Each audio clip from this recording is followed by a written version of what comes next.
강의는 바이오스 회로 해석 및 고장 진단 수리에 대해서 말씀을 드렸습니다.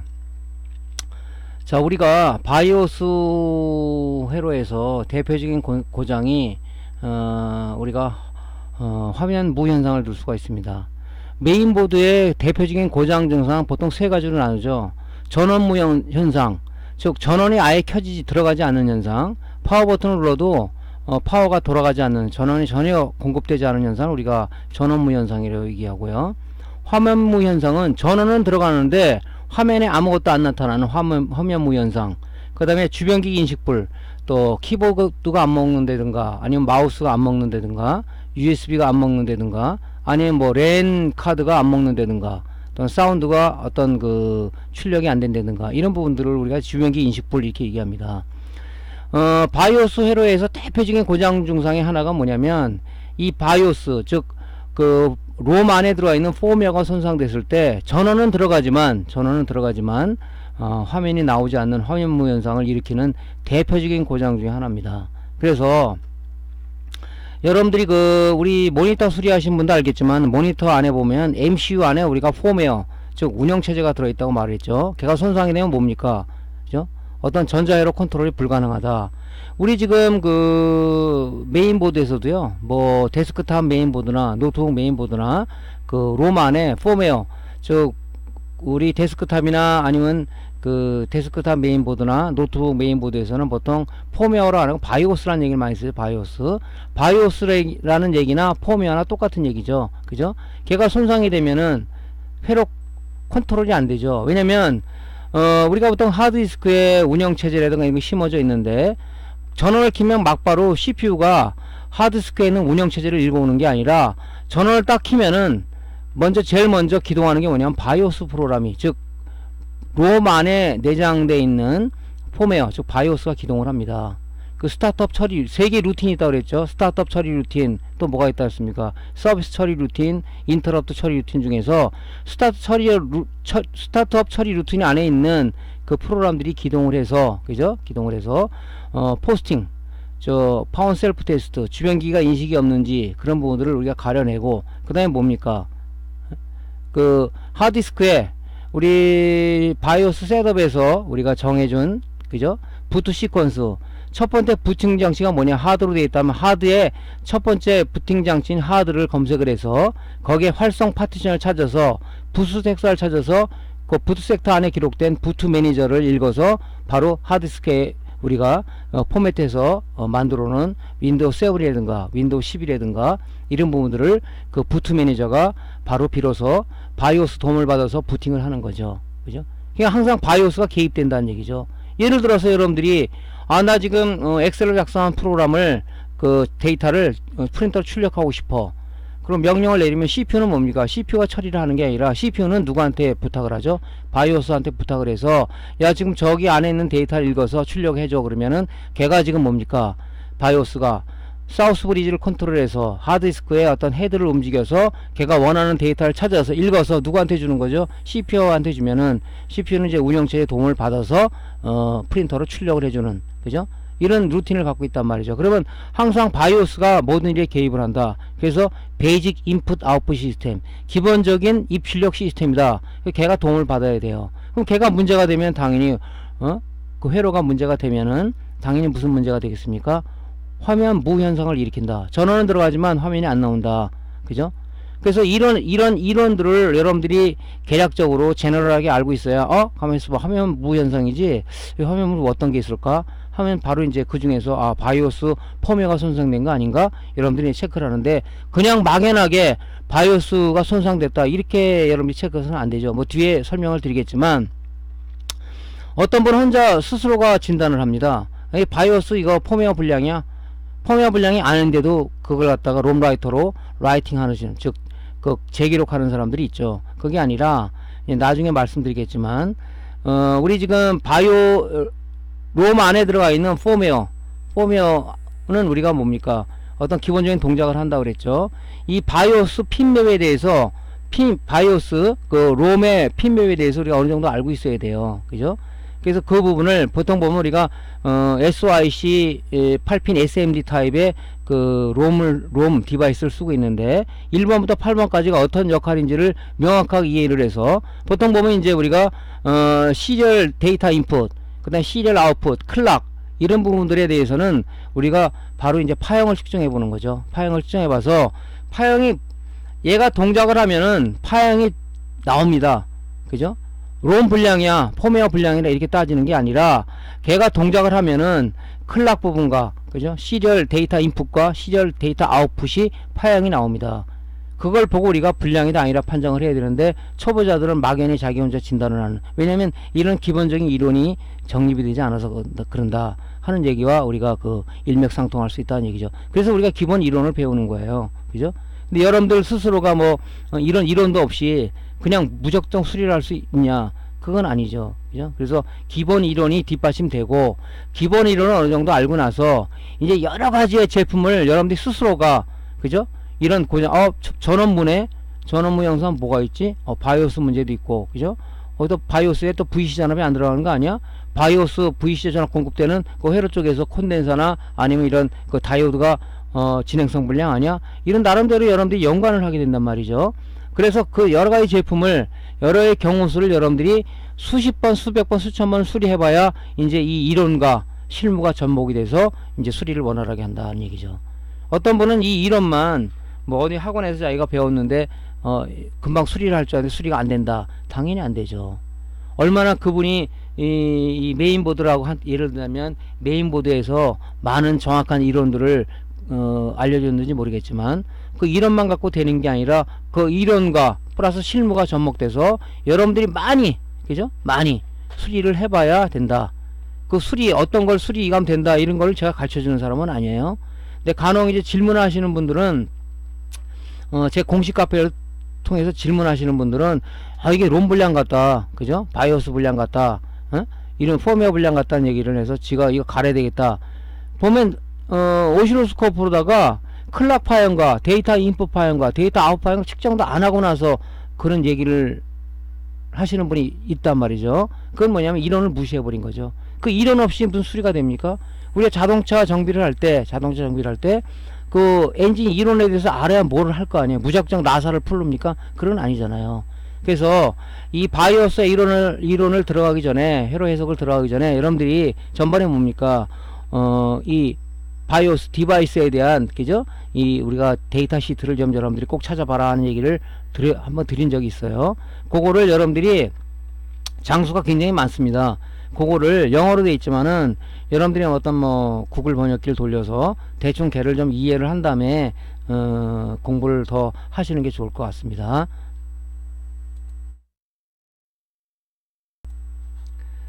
네, 전번에 제가 그 SOIC 8핀 SPI 플래시 롬에 대해서 한번 말씀드렸는데 이게 롬 디바이스죠. 롬이에요. 롬. 우리가 보통 이제 모니터에서는 MCU라는 얘기를 많이 쓰고 그죠? 그 다음에 이제 메인보드, 데스크탑 메인보드나 노트북 메인보드에서는 보통 이제 SPI 플래시 롬 이렇게 얘기하는데 보통 롬 얘기를 많이 합니다.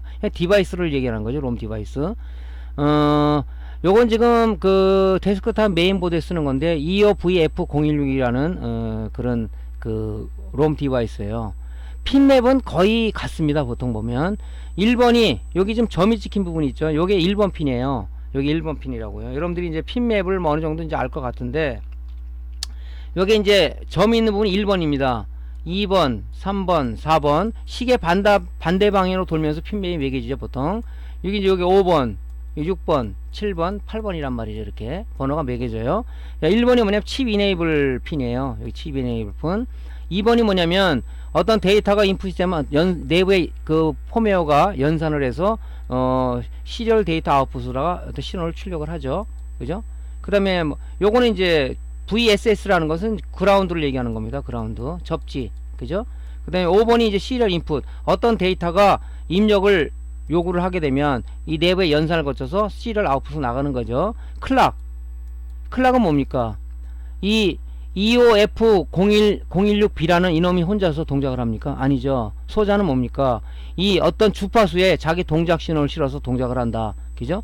이게 뭐냐면 클락이 그 오케스트라의 주의자라고 그랬죠. 주의자의 그 주의에 맞춰서 어떤 악기들이 동작을 한다. 얘도 마찬가지로 어떤 고정 클락을 주게 되면 이 클락에 자기 동작 신호를 실어 동작을 하는 거예요. 클락이 반드시 제공돼야 얘가 이 롬 디바이스가 바이오스가 동작을 하는 거죠. 그죠? VC 다 공급이 돼 여기서. 그죠? 공급이 되더라도 클락이 제공 안 되면 얘는 동작을 할 수가 없다. 그죠? 그래서 제가 이 클락이라는 것은 굉장히 중요한 어떤 그 전자회로에서 중요한 역할을 한다고 제가 말씀드렸죠. 그 다음에 이제 이 VDD는 VCC하고 마찬가지예요. 그죠? 이게. 그래서 이 VCC로 공급이 돼야 되겠죠, 전원이. 그죠? 왜냐면 얘가 어떤 에너지를 줘야 얘가 일을 할 거 아닙니까? 그죠? 에너지 줘서 일을 하는데, 이 일하는 게 이 클락 동작 신호에 자기 신호를 동작 신호 얹어서 동작을 한다. 그래서 여기서 제일 중요한 핀은 뭐냐면, 칩 이네이블 핀, 그 다음에 시리얼 데이터 아웃풋, 시리얼 인풋, 시리얼 데이터 인풋, 그 다음에 클락, 그 다음에 VCC. 이게 제일 중요한 거죠. 이런 것들은 뭐 굳이 여러분이 몰라도 돼요. 뭐 그라운드는 여러분 다 알잖아요?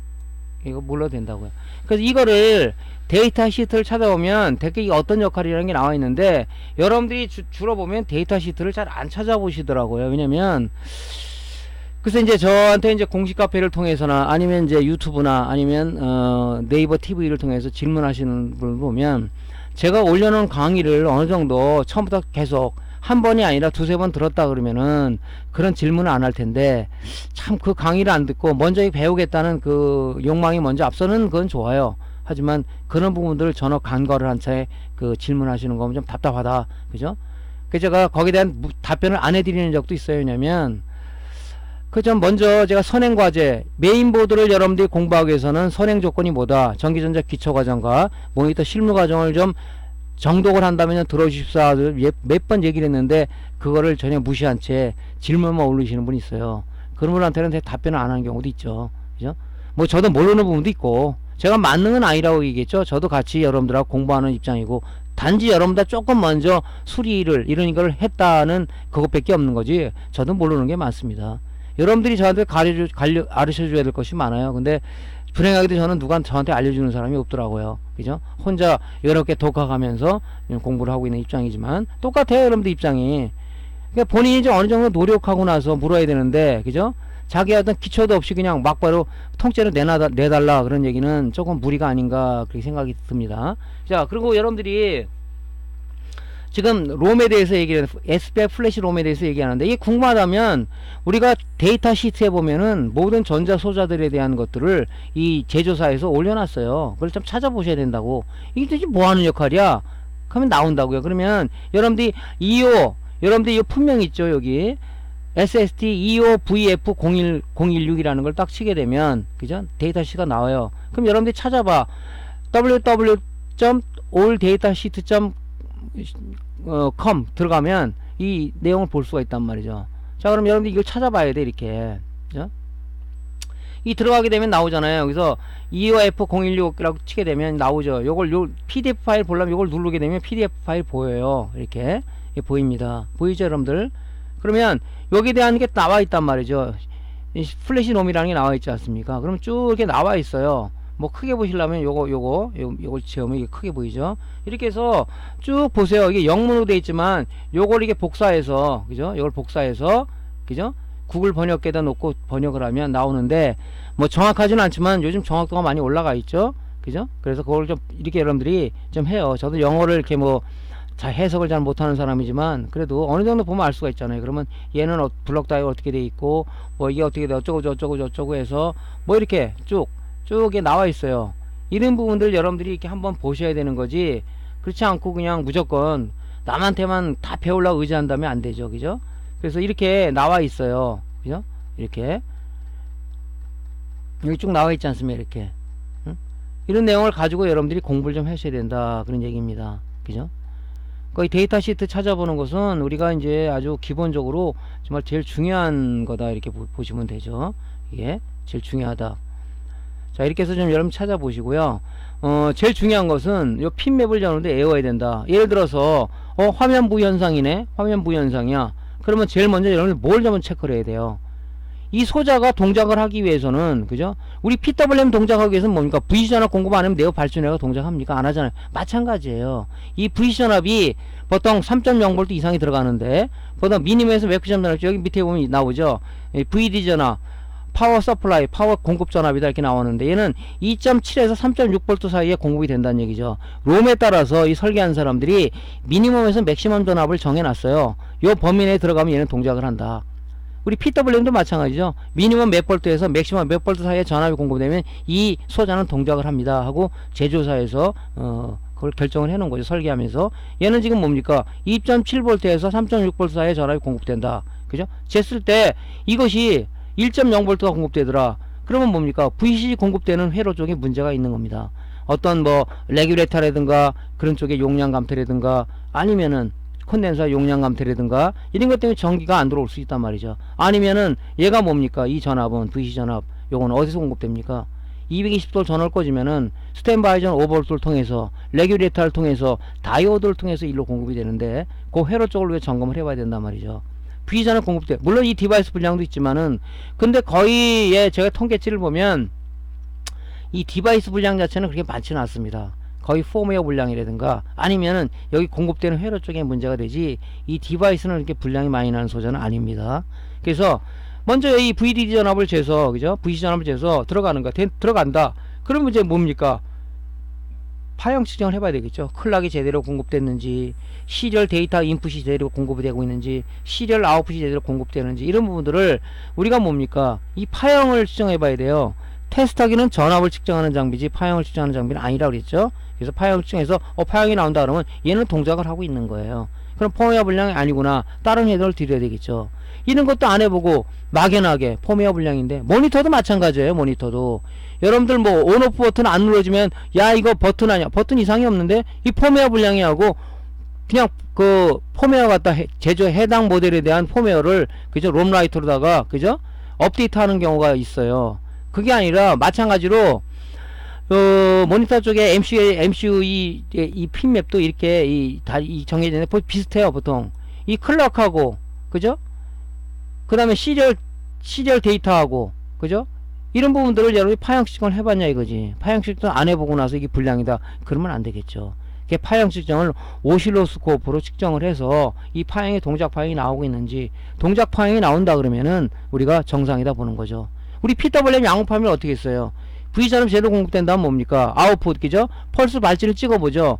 펄스 발진이 온오프 신호가 이게 만약에 이게 뭐 250kHz로다가 이 펄스 발진으로가 동작한다 그러면 250kHz로 발전하면서 파형이 제대로 온오프 파형이 나오고 있는지 이제 우리가 점검을 하잖아요. 그죠? 그거나 마찬가지로 얘도 만약에 눈으로 확인되는 게 아니라 이 파형들을 찍어봐야 된다 하는 것입니다. 여기서 알아야 될 것은 데이터 시리얼을 찾아보고 이게 대체 무하는 역할이라는 점 여러분들이 좀 이해를 하시고 핀맵은 머릿속에 항상 그죠? 1번 칩 이네이블 핀, 8번 VCC, 6번 클락, 5번 데이터 인풋, 2번 데이터 아웃풋, 4번 그라운드 그죠? 요거는 꼭 여러분 머릿속에 외우고 계셔야 된다. 그래야지 들어왔을 때 측정을 해야 되잖아요. 그죠?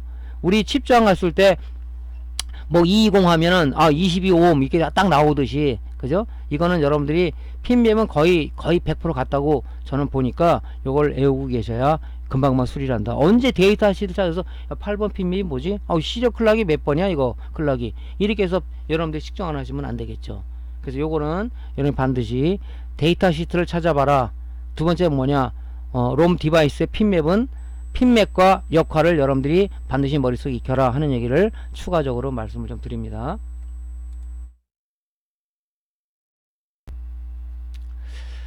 자, 바이오스 회로 해석 들어가기 전에 먼저 버스라는 게 뭔지, 버스, 뭐 컨트롤 버스, 무슨 뭐 PCI 버스, 메모리 버스, 뭐 이런 거 많이 들었을 거예요. 버스라는 것이 무엇이냐를 여러분들한테 좀 말씀을 드려야 될 것 같아요.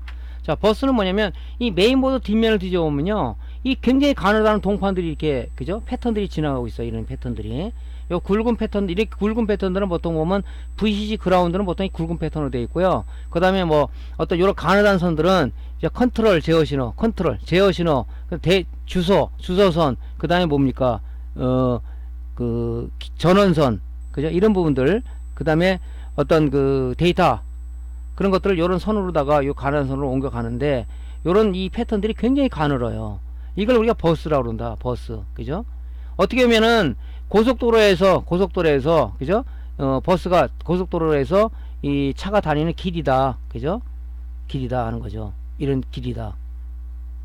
2차선보다는 8차선, 16차선이 더 많이 이런 원활하게 이 차들이 움직이겠죠. 그래서 이런 메인보드도 보통 지명도 회사에 있는 회사를 쓰는 것이 뭐냐면 이 설계 기술이, 그죠? 설계 기술이 좀 뛰어나기 때문에 신뢰도가 높아진다. 물론 뭐 안에 이런 부분들을 고가 부품으로 쓰냐 저가 부품으로 나타나지만 보통 회로 설계 기술이 좀 지명도 있는 회사들은 굉장히 설계 기술이 고도로 좀 발달된 그 회로들을 설계를 합니다. 그죠? 그래서 이렇게 점프할 거를 우회할 거를 뭐 지름길로 가게 만들다든가 그렇게 되면 아무래도, 그죠? 어떤 차가 우회해서 가는 것보다도 직진으로 간다면 빠를 거 아닙니까? 그런 설계 기술들이 아무래도 좀 뛰어난 부분이기 때문에 우리가 이제 좀 좋은 장비를 선호하는 그런 데서는 메인보드도 좋은 걸 쓰죠. 자, 이렇게 가느다란 선들이 들어가요. 근데 요거 이제 이게 버스라는 거 들어가기 전에 우리가 이제 제일 많이 그 수리맨들이 또 아니면 이제 취미로 하시는 분들이 그 불량을 일으키는 부분들이 이 바로 이 가느다란 실 패턴, 이게 동판의 동이에요, 동. 그죠? 100% 동으로 이루어진 건데, 이 굉장히 가느다랍니다. 그죠? 이걸 쇼트를 방지하기 위해서 솔다 마스크 이렇게 퍼렇게, 이게 지금 초록색 솔다 마스크로 칠해놓은 거죠. 그죠? 일종의 절연을 하기 위해서. 이 부분을 우리가 이제 뭐 콘덴사를 갈기 위해서, 이제 인두와 이제 그 나후비기로 하면서 인두 튜브 이걸 때려가지고 이 선을 끊어먹는 경우가 있어요. 이게 너무 가느다랗다 보니까 우리가 눈으로는 이게 확인이 잘 안 되는 경우도 있습니다. 루페로 봤을 때 끊어졌구나 하고 이제 우리가 뭐 선을 갖다가 다시 연장해서 회로를 갖다 수정하는 경우가 있는데, 이게 하나가 선이 끊어지면은 오동작이 되죠. 왜냐면 이쪽으로 이 선으로다가, 그죠? 컨트롤 제어 신호라든가 어드레스 어떤 그 값이라든가 데이터라든가 아니면 전원이 일로 이 회로를 통해서 가야 되는데 끊어졌다면은 오픈된 거 아니에요. 동작이 안 되겠죠. 그래서 제일 많이 실수를 저지르는 부분이 그거예요. 그래서 여러분들이 디솔더링 기구를 좀 가능한 써야 될 부분이 뭐냐면 그런 부분이에요. 그죠? 이게 이제 인두 팁에다가, 그죠? 납흡이 되고 탁 쳤을 때 팁이 얘를 때려버립니다. 이 가느다란게 끊어져 버려요, 이게. 실제 보면요, 어떻게 돼 있냐면, 자, 우리가 이제 요렇게 이게 보면 이제 콘덴사나 뭘 갈기 위해서 여러분들이 이제 이렇게 가느다란 패턴이 있죠. 그죠? 예를 들어서 요 부분을 갖다가 뛴다고 가정합시다. 이렇게 뛴다고 가정하면은 우리가 이제 인두기로다가 얘를 뛰는데, 요걸 이렇게 이제 요렇게 납을 이제 좀 어느 정도 녹여가지고, 그죠? 이거 녹여가지고 이렇게 해서 딱 뛰지 않습니까? 뛸 때 TV를 건드려 버린다고요. 건들면서 여기는 패턴을 갖다 끊어버리는 수가 있어요. 얘가. 그러니까 이거 납 흡입기를 할 때도 요거 뛸 때도 그냥 조심을 해서, 그죠? 조심을 해서 좀 해야 된다. 요 부분이 이제 이 패턴이 날아가는 경우가 있단 말이죠. 그 부분을 조심을 해야 된다는 겁니다.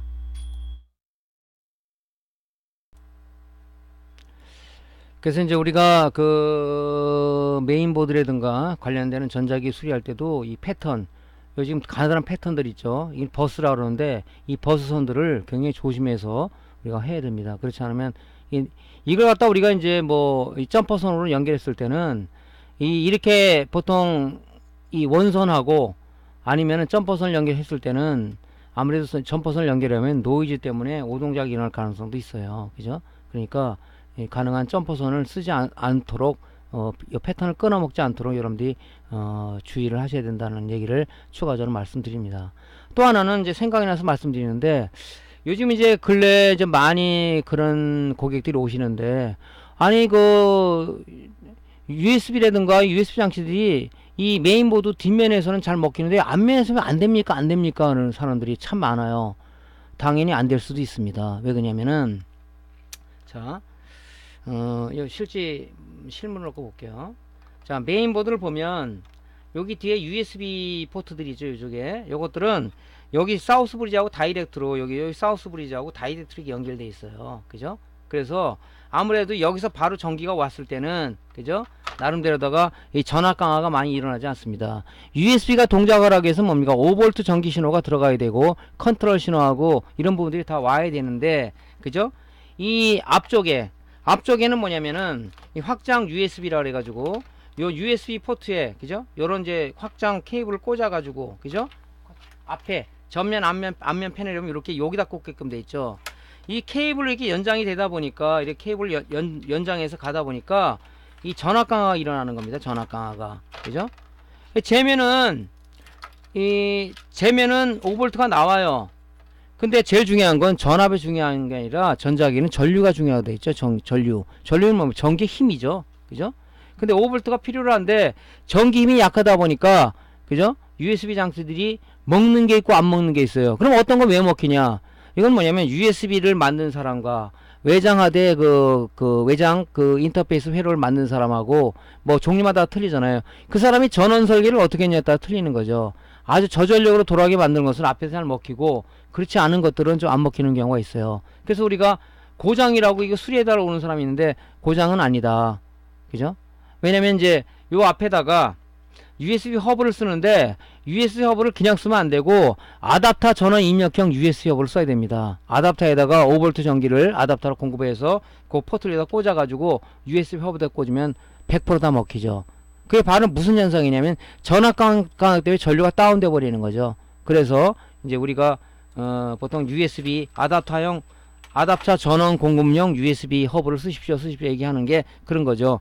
아, 그럼 그거 됩니까? 하고 했을 때 잘 됐을 때, 아, 그래서 그렇구나. 그런 경우가 또 많거든요. 그래서 그것도 우리가, 보통 이제, 이거 사우스 브리지에서 컨트롤 안 해서 그러는가? USB, 모든 이제, 메모리, 그 다음에 그래픽 카드 이 거 컨트롤 누가 한다 그랬죠?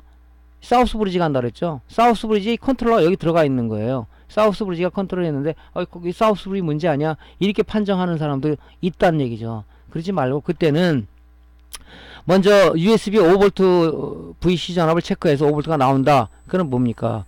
USB 아답터형 USB 허브를 꽂아서 동작된다 그러면 그게 불량이 아니죠. 그래서 이 앞에 이 확장 USB 케이블 연결해서 가는 것들은 이 전압 강화 때문에 전류와 전압이 다운되는 바람에 이런 부분들이 안 먹히는 경우가 있다. 또 USB 장치들의 전원 설계를 어떻게 하냐에 따라서 먹는 게 있고 안 먹는 게 있다. 그렇게 생각하시면 됩니다. 고장이라고 여러분 판단하지 마시고 그렇게 여러분들이 이제 매장에 수리라고 해서는 USB 아답터 전원 공급 방식의 그 USB 허브를 갖고 있다가 그렇게 테스트를 하면 될 것 같습니다. 자, 갑자기 생각이 나서 한번 말씀을 드렸고요.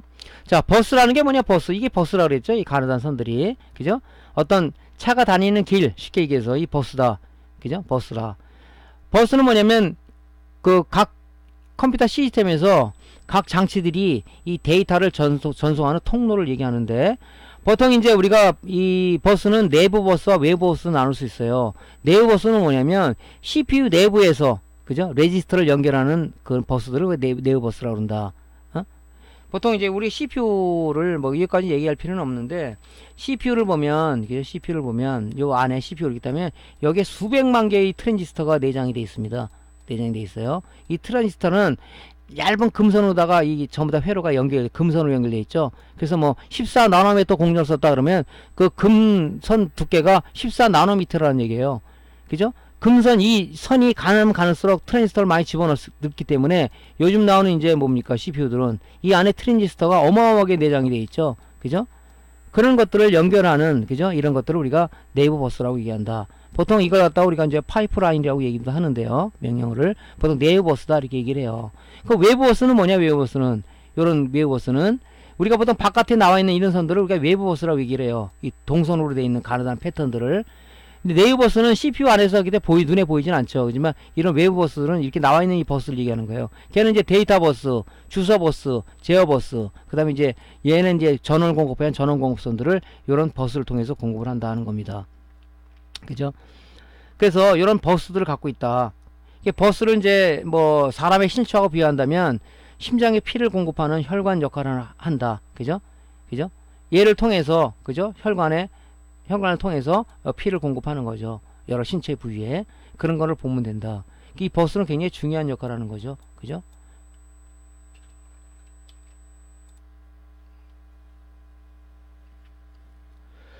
자, 버스 종류를 봅시다. 내부 버스는 뭐라 그랬어요? CPU 내부에 레지스터 간의 데이터를 주고받는 통로를 말한다 그랬죠. 그 연결된 회로들. 걔를 내부 버스. 우리 눈에는 보이지 않습니다. 요걸 이제 파이프라인이라고 얘기를 한다 얘기했죠. 외부 버스는 뭡니까? 제가 바로 기판 뒤에 있는 가느다란 선들. 걔는 뭡니까? 그죠? 데이터 전송에 필요한 그런 그 버스. 그런 부분들이 해당되는 거죠. 확장 버스는 뭡니까? 그죠? 어떤 확장 슬롯에 꽂은, 그죠? 슬롯형 그런 확장 슬롯에 데이터를 오고 가게 할 수 있는 뭐 PCI라든가 PCI 익스프레스 버스라든가 이런 것들이 해당이 되고요. 시스템 버스는 뭡니까? CPU와 노스 브리지 간의 데이터를 전송하는 통로를 우리가 그 시스템 버스라고 한다. 메모리 버스는 뭐냐면 노스 브리지와 메모리 사이에 데이터를 전송하는 통로, 그걸 말하는 거고요. 그러니까 이 버스를 통해서 데이터들이 왔다 갔다 하는 거예요. 이 전용, 쉽게 말해서 전용 뭐 버스 차선처럼, 그죠? 전용 버스 차선 있잖아요. 버스만 전용 버스 그 차선이라고 그러나요? 고속도로에 가면 걔만 달릴 수 있는 길이 이렇게 따로따로 돼 있는 거죠. PCI 버스는 뭡니까? 그죠? PCI 슬롯 요 꽂힌 장치와 이 사우스 브리지 간의 데이터를 전송하는 통로를 말하죠. 여기 이 PCI 버스 이런 것들은 뭡니까? 이 사우스 브리지 통제를 하죠. 이 PCI 익스프레스는 어디서 통제해? 노스 브리지 통제하죠. 노스 브리지는 요즘은 이제 이 CPU 안에 DMI 기술로다가 이 안에 내장 CPU에 내장됐다 그랬죠. 노스 브리지가 여기 없죠. 예, 그게 이제 우리가 PCI 버스다. PCI 익스프레스 버스는 뭡니까? 여기 요 PCI 익스프레스 이 슬롯과 노스 브리지 사이에 데이터를 전송하는 통로를 우리가 얘기하는 거고, 노스 사우스 브리지 통로다 그러면 항상 데이터를 읽거나 줄 때는 항상 사우스 브리지를 통해서 노스 브리지를 통해서 CPU에 공급되기 때문에 이 노스 브리지하고 CPU하고 이 사이의 전송 통로를 우리가 얘기를 하는 거다. 그죠? LPC 버스는 뭐냐? 롬과 같이 저대역 장치를 연결하는데 버스를 쓴다. 롬의 데이터를 왔다 갔다 하는 것은 뭐냐면 LPC 버스를 통해서 사우스 브리지를 통해서 이 데이터들이 왔다 갔다 해요. 롬 데이터들이 이 펌웨어 바이오스 데이터들이 LPC 버스라고 합니다. 로우핀 카운터라 해가지고 LPC 버스를 통해서 공급된다. 이런 전용 차량처럼 이 전용 이 버스들이 따로 이렇게 있어요. 이걸 우리가 얘기하는 겁니다. 참고적으로 아시면 좋을 것 같고요.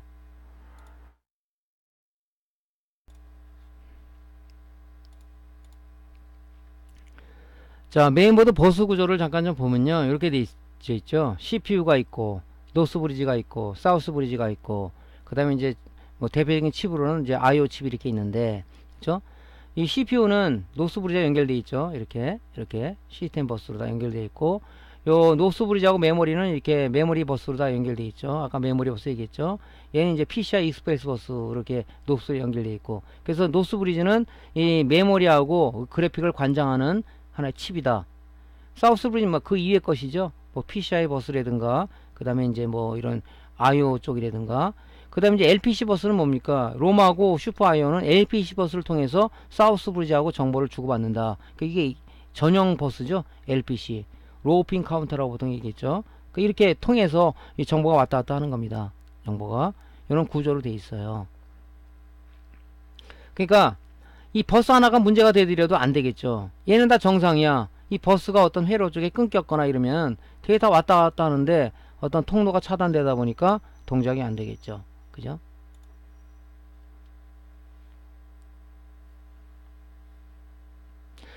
자, 바이오스 회로 해석을 간단히 해보면요. 바이오스 작업 과정이 어떻게 되냐면, 컴퓨터에 전원이 공급되면 CPU는 버스를 통해서 어드레스 정보를 보내서 포스트 프로그램 찾는 거죠. 포스트 프로그램을. 컴퓨터 전원이 딱 켜지게 되면 막바로 뭐 하드디스크에는 운영체제가 기동이 됩니까? 아니죠. 먼저 뭐냐면 이 바이오스 쪽이 먼저 기동을 하는 거죠. 바이오스 쪽이 기동을 하는 거죠. 그죠? 그래서 CPU가 그 바이오스의 포스트 프로그램을 찾는 거예요. 먼저. 그래서 그 어드레스 값이 노스 브리지에 보내지고, 노스 브리지는 다시 정보를 받아서 사우스 브리지에 보내주면, 사우스 브리지는 LPC 버스를 통해서, 그죠? 롬에게 초기화 신호를 보내는 거죠. 칩 이네이블. 우리 지금 롬에 보면은 1번 핀이 뭡니까? 1번 핀이 롬에서, 롬 디바이스에서 1번 핀이 칩 이네이블이에요. 칩 선택, 초기화 신호를 보내는 거죠. 너 사용할게. 칩 이네이블에 보내지는 거죠. 이 신호가. CPU가 이 신호를 보내면 노스 브리지를 거쳐서 사우스 브리지를 거쳐서 사우스 브리지의 LPC 버스를 통해서 롬 디바이스와 연결되어 있다고 그랬죠. 거기에 1번 핀으로다가 칩에게 칩 이네이블 신호를 롬에게 보내는 거죠. 그죠? 그래서 이 신호가, 그죠? 3V 전압에서 신호 변환이 됐을 때 롬 칩은 데이터 출력을 하기 시작을 하고, 그걸 바로 뭡니까? 셀프 테스트 프로그램 포스팅 한다고 그러죠. 그 작업이 진행되는 거죠. 그죠? CPU가 어드레스 신호를 보내는 거죠. 포스트 프로그램 찾아서 약간 어디 있어 그러면 노스브리를 통해서 사우스를 통해서, 사우스는 LPC 버튼을 통해서 롬에게 초기화 신호를 보내면 나 너 선택됐어, 그죠? 나 너 쓸 거야. 그럼 뭡니까? 걔가 이 데이터를 출력을 해가지고 포스팅을 하게 되죠. 주변 장치가 이상이 없는지 뭐가 없는지 그 컴퓨터 부팅 과정을 제가 설명을 드렸죠. 그래서 이제 그 셀프 테스트 프로그램 뭐 주변기가 이상이 없는지 체크를 하고 나중에 뭡니까? 이 바이오스가 그 스타트업 처리 루틴 안에 있는 이 바이오스 프로그램이 기동을 해서 그지 그 안에 있는 해서 뭐 우리가 바이오스 셋업에서 정해진 부트 시퀀스 첫 번째 부팅 장치가 뭐냐 개 활성 파티션을 찾고 부트 섹터를 찾아서 부트 매니저 프로그램을 띄운다는 얘기죠. 부트 매니저 프로그램을 실행하게 되면 부트 매니저는 뭐라 그랬죠? 하드디스크에 설치되어 있는 운영체제를 그죠? 기동을 시켜주는 프로그램이라고 했죠. 그걸 부트 매니저 윈도우 7, 10에서는 부트 매니저 XP에서는 NTLDR 이렇게 얘기했죠. 그 부트 매니저 또는 우리가 그런 부분들을 띄워서 이제 화면에 운영체제를 띄운다. 그러니까 뭡니까? 이 바이오스가 그렇게 중요한 거죠. 이 바이오스가 그죠? 운영체제를 띄울 수 있는 그 제어권을 얘가 가지고 있는 거예요. 그죠? 그래서 마지막 제어권 누구한테 놉니까? 운영체제에 넘겨주는 거죠. 그래서 운영체제 띄는 거죠. 이렇게 됩니다. 그래서 이 칩 이네이블 신호가 제대로 들어오고 있는지를 우리가 먼저 체크를 해봐야 돼요. 그죠? 사우스에서 이 신호를 지금 제대로 보냈는지, 사우스 브리지에서 LPC 버스를 통해서 초기화 신호, 칩 이네이블 1번 핀, 롬 디바이스 1번 핀, 칩 이네이블 핀으로다가 어떤 신호를 보냈을 때 롬이 나 선택됐어 하고 얘가 작동을 하는 거죠. 그래서 뭡니까? 스타트업 처리 중에서 그 포스트 루틴을 갖다가 CPU에 전달을 하면 그걸 실행을 해서 주변기 이상이 없는지 해가지고 이제 마지막에 그 부트 매니저 프로그램을 띄워서 그죠? 떼어서 운영체제가 부팅된다. 그러니까 이게 중요하죠. 사우스 브리지에서 1번 핀으로다가 초기화 신호를 보냈냐, 그죠? 선택되는 칩 이네이블, 그죠? 내 선택, 난 널 쓰겠다는 그 신호를 보냈냐 하는 게 중요하겠죠. 여기서 또 우리가 무슨 뭐 시리얼 클락이라든가 시리얼 데이터라든가 이런 신호도 중요하지만 이게 지금 제대로 선택되고 있는지를 우리가 봐야 된다, 그죠? 이게 돼야 이제 뭐 포스팅이 실행이 되는 거예요. 포스팅이. 그래서 이제 메인보드 고장 진단기 가지고 우리가 이제 뭐 이 숫자가 넘어가는 부분들이 이 포스팅 프로그램이 실행된다 그랬죠. 파운 셀프 테스트기죠. 그 바이오스 프로그램이 실행되는 거예요. 바이오스가 야 무슨 주변 장치 이상이 없는지를 얘가 다 이제 체크를 한다 그랬죠. 그죠? 포스트 처리 루틴이라는 그런 것들이 우리가 그 바이오스에는 세 가지 루틴이 있다 그랬죠. 스타트업 처리 루틴, 서비스 처리 루틴, 하드웨어 인터럽트 처리 루틴 중에서 스타트업 처리 루틴에 보면 그 포스트 루틴이라는 게 있어요. 걔에 의해서 포스팅을 하는 거죠. 이렇게 이제 처리가 됩니다. 바이오스 흐름도는 뭡니까? 이가 3.3V가 VCC가 공급돼요. 사우스 브리지도 물론 우리가 220V 전원을 꽂게 되면 시모스 부팅 회로에 우리가 이제 대기 전압이 공급된다 그랬죠. 그는 바로 공급되는 게 아니라 레귤레이터를 통해서 사우스 브리지에 5V를 LDO 레귤레이터를 통해서 레귤레이션 동작을 통해서 아웃풋 3.3V가 빠져나가는 거고요. 또 어디로 공급되냐? 바로 바이오스 쪽에, 그죠? 레귤레이터를 통해서 다이오드를 통해서 3.3V가 바로 롬의 VCC 전압을 공급되는 겁니다. 그러면 이제 이 사우스 브리지하고 롬하고 연결되는데 바로 롬이 왔다 갔다 하는 그 전용 버스가 뭐냐? LPC 버스라고 그랬죠. 걔를 통해서 신호들이 왔다 갔다 하는 겁니다. 그죠? 어떤 내가 데이터를 프린터를 출력했다 그러면 뭡니까? CPU가 바이오스한테 의뢰할 때 사우스 브리를 통해서 LPC 버스를 통해서 얘한테 요구를 하는 거겠죠. 그럼 요놈 롬은 뭡니까? 롬은 사우스 브리지를 컨트롤해서 얘가 하드하고 있는 연결 그 컨트롤러를 통해서 하드디스크의 헤드를 움직여서 그 위치를 찾아서 다시 뭡니까? 노스 브리지를 통해서 그죠? CPU에 전달을 하게 되면 CPU가 이제 운영체제의 그 루틴을 통해서 출력을 하게 되겠죠. 이렇게 회로가 이렇게 되어 있습니다. 이 부분도 이제 간략하게 여러분들이 머릿속에 익히시면 좋을 것 같고요.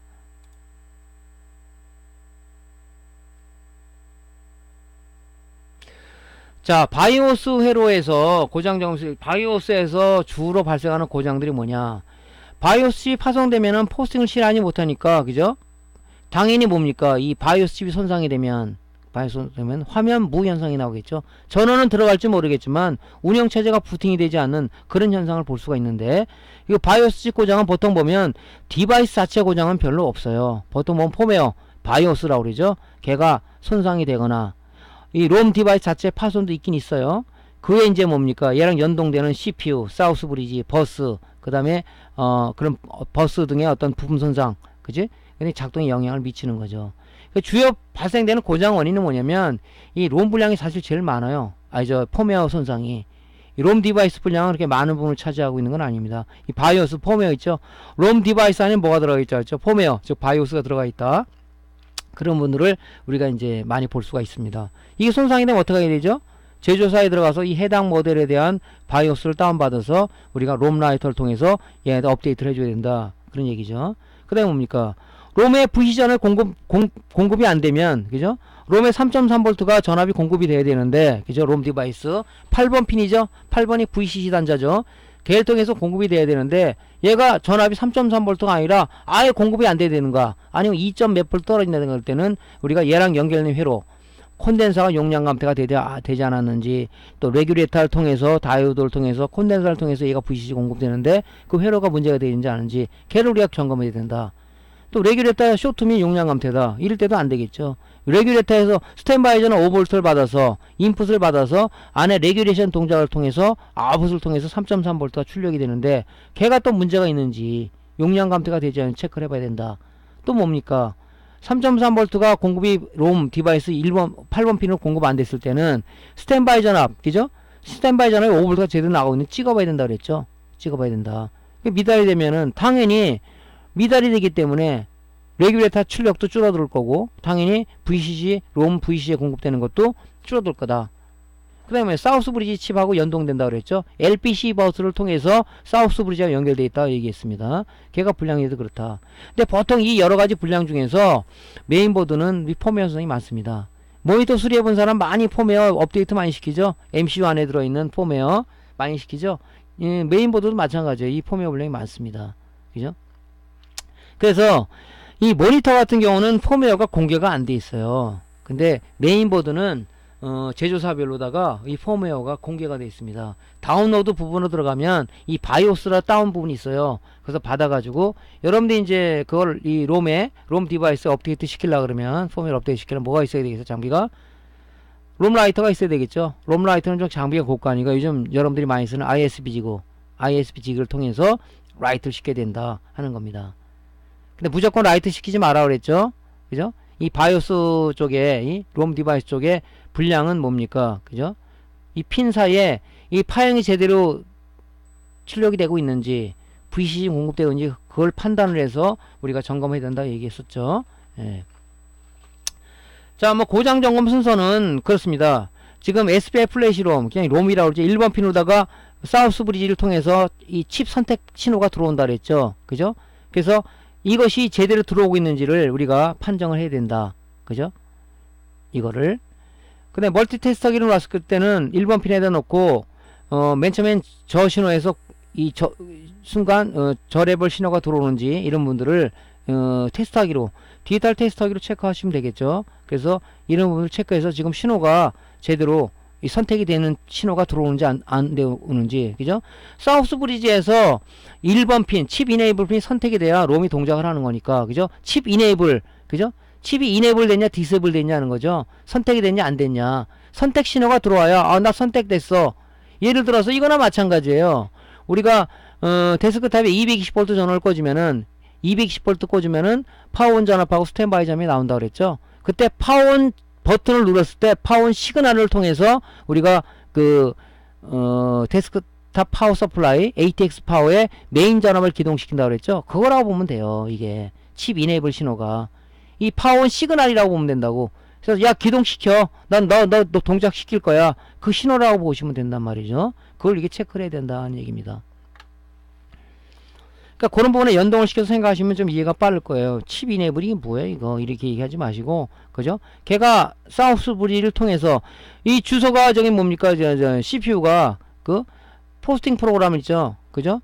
포스트 루틴을 찾을 때 그 신호 어디에 신호를 노스 브리를 통해 사우스 브리를 준다 그랬잖아요. 그럼 사우스 브리지는 뭡니까? LPC 버스를 통해서, 그죠? 버스를 통해서 롬에 그죠? 칩 이네이블 단자로 주는 거 아닙니까? 그러면 그 신호가 나 선택됐어 하면 얘가 이제 동작을 하겠죠. 그 데이터를 출력을 하겠죠. 그죠? 데이터 출력을. 자, 그래서 이렇게 이제 체크를 하시면 되고요. 자, 전자소자 양부판별법 이제 측정 방법에 대해서는 다음 시간에 연장을 해서 하도록 하겠습니다. 자, 강의가 도움되셨으면요, 구독, 클릭, 좋아요 아시죠? 좀 눌러주시고요. 다음 시간에 다시 뵙겠습니다. 감사합니다.